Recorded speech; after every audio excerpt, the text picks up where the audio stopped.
नमस्कार, चंडीगढ़ से आपका स्वागत है। मैं हूं आरजू। आइए सबसे पहले नजर डालते हैं कुछ अहम खबरों पर। प्रधानमंत्री नरेंद्र मोदी कल I2U2 के नेताओं के पहले शिखर सम्मेलन में लेंगे हिस्सा। वर्चुअल माध्यम से जुड़ेंगे सभी देशों के प्रमुख।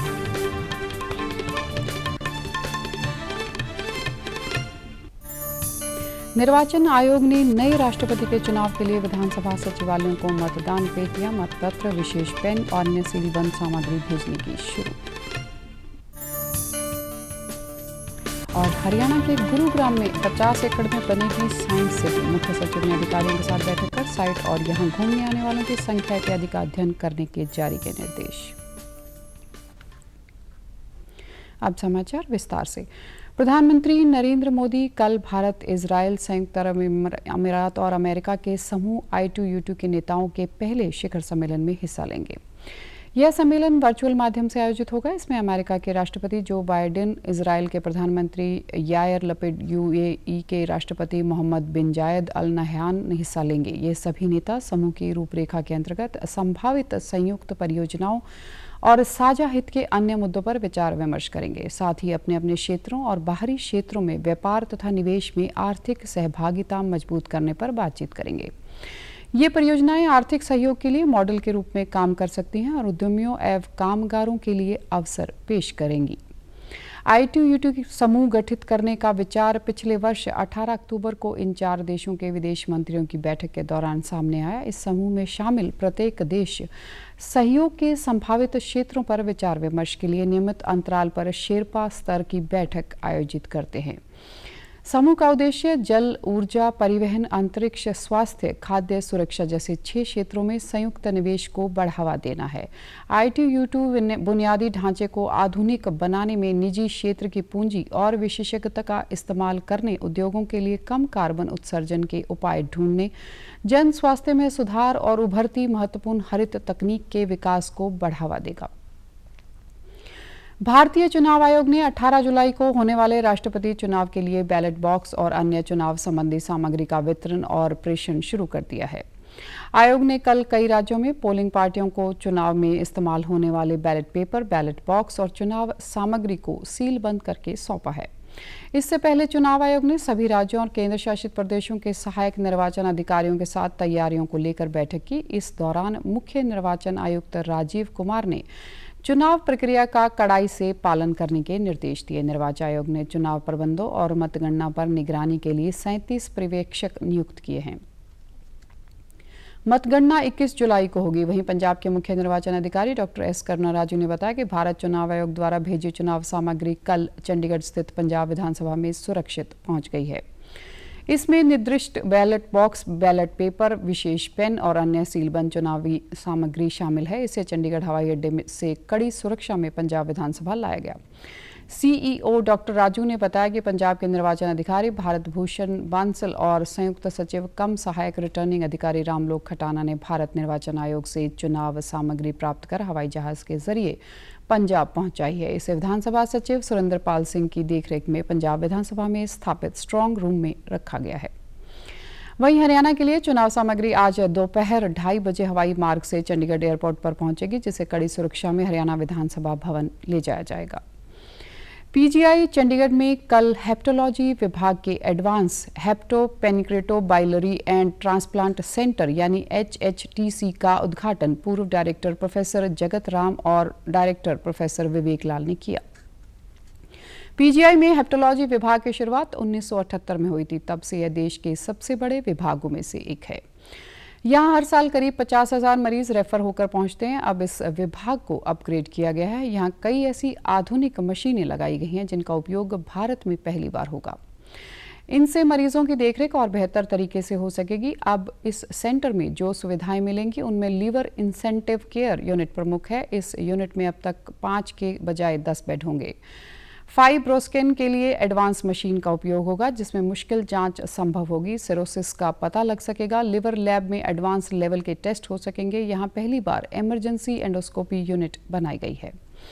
इसकी मदद से एक बार में 2 मरीज की असेसमेंट और मॉनिटरिंग हो सकेगी। वहीं 7 बेड वाला लीवर ट्रांसप्लांट आईसीयू शुरू किया गया है। इसके अलावा एडवांस एंडोस्कोपी यूनिट में highest quality diagnostic and therapeutic endoscopy and colonoscopy procedure संभव है। हेपेटोलॉजी वार्ड में 30 मरीजों का एक बार में इंतजाम है और इम्प्रूव्ड इंटीग्रेटेड पेशेंट केयर उपलब्ध है। विभाग में एकेडमिक प्रेजेंटेशन और लाइव स्ट्रीमिंग के लिए 40 सीटर सेमिनार रूम बनाया गया है।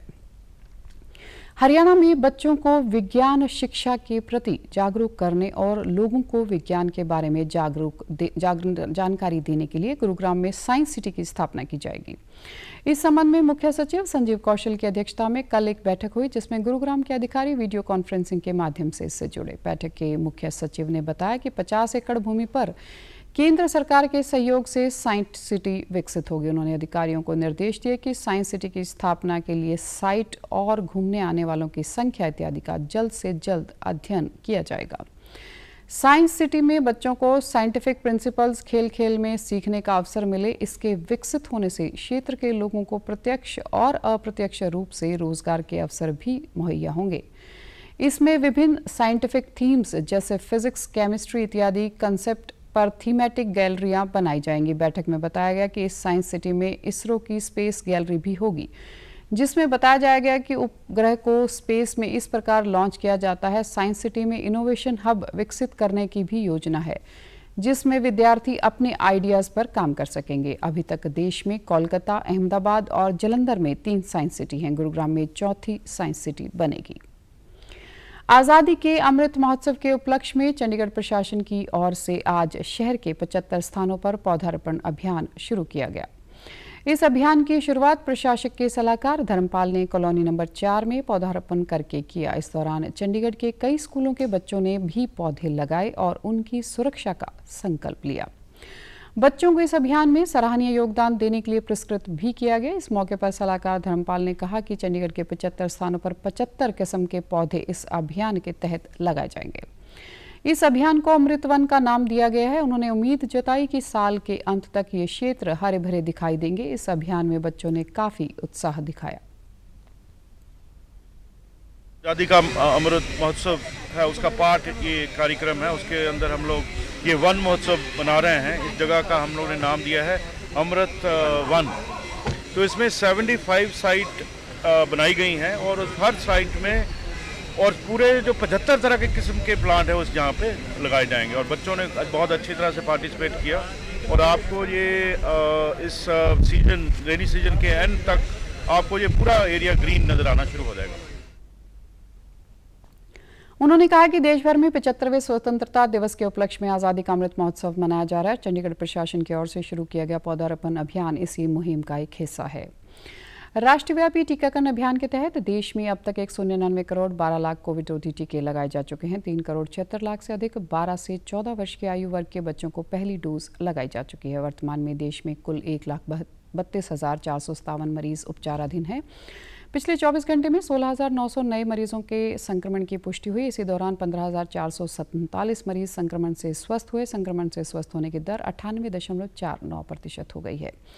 वहीं विश्व स्वास्थ्य संगठन ने चेतावनी दी कि कोविड का खतरा कम नहीं हुआ है। अब भी वह सार्वजनिक स्वास्थ्य आपातकाल के रूप में अंतर्राष्ट्रीय चिंता का विषय है। चंडीगढ़ में कल कोरोना के 74 नए मरीज मिले। वहीं 52 मरीज ठीक होकर घर लौट गए। स्वास्थ्य विभाग ने पिछले 24 घंटे में 1282 लोगों की जांच की। इसमें 30 पुरुष और 44 महिलाओं में संक्रमण की पुष्टि हुई है। हरियाणा के स्वास्थ्य और परिवार कल्याण मंत्री अनिल विज ने कल चंडीगढ़ में राष्ट्रीय वेक्टर जनित बीमारी नियंत्रित कार्यक्रम के संबंध में एक समीक्षा बैठक की। इस दौरान स्वास्थ्य मंत्री ने कहा कि हरियाणा से मलेरिया को समाप्त करने के लिए कई कदम उठाए गए, जिसके तहत वर्ष 2021 के दौरान 7 जिलों अम्बाला, भिवानी, जींद, कैथल, रोहतक, करनाल और कुरुक्षेत्र को 0 इंडिजिनियस केस स्टेटस प्राप्त हुआ है। 2019 से लगातार 3 वर्षों से कैथल जिला को 0 इंडिजिनियस केस स्टेटस प्राप्त हुआ है। विज ने कहा कि वेक्टर जनित बीमारियों की रोकथाम के लिए प्रदेश के शहरी व ग्रामीण क्षेत्रों में फॉगिंग करवाई जाएगी और नागरिक अस्पतालों में मलेरिया डेंगू मरीज की सुविधा के लिए वार्ड और बेड आरक्षित रखे जाएंगे। बैठक के दौरान मंत्री को अवगत कराया गया कि वर्ष 2021 के दौरान राज्य के 331 प्राथमिक स्वास्थ्य केंद्रों में भी 0 इंडिजिनियस केस स्टेटस हासिल किया है। इसके अलावा 2016 से अब तक मलेरिया से किसी भी व्यक्ति की मृत्यु नहीं हुई है। अब खबरें फटाफट। सरकार ने मानसून सत्र से एक दिन पहले बुलाई सर्वदलीय बैठक। 18 जुलाई से शुरू होकर 12 अगस्त तक चलेगा सत्र। आज देश भर में धूमधाम से मनाई जा रही है गुरु पूर्णिमा। प्रधानमंत्री नरेंद्र मोदी ने ट्वीट करके देशवासियों को दी बधाई। 75वें स्वतंत्रता दिवस के उपलक्ष्य में केंद्र सरकार देश भर में शुरू करेगी हर घर तिरंगा राष्ट्रीय अभियान। गृह मंत्री अमित शाह ने इस अभियान की दी स्वीकृति। कोरोना वायरस का खतरा अभी टला नहीं है, इसलिए सभी से निवेदन है बाहर जाने के समय मास्क जरूर पहनें, सामाजिक दूरी बनाए रखें, बार बार अपने हाथ साबुन से धोएं और सैनिटाइजर का इस्तेमाल करें। और आप हमारे समाचार YouTube channel DD news Chandigarh, Facebook DD news Chandigarh और Twitter handle DD news CHD पर भी देख सकते हैं। इसी के साथ चंडीगढ़ से समाचारों का सिलसिला समाप्त होता है। अब मैं स्टूडियो से बाहर जा रही हूँ तो मैं अपना मास्क पहन रही हूँ। आप भी घर से बाहर जाएं तो अपना मास्क जरूर पहनें। नमस्कार।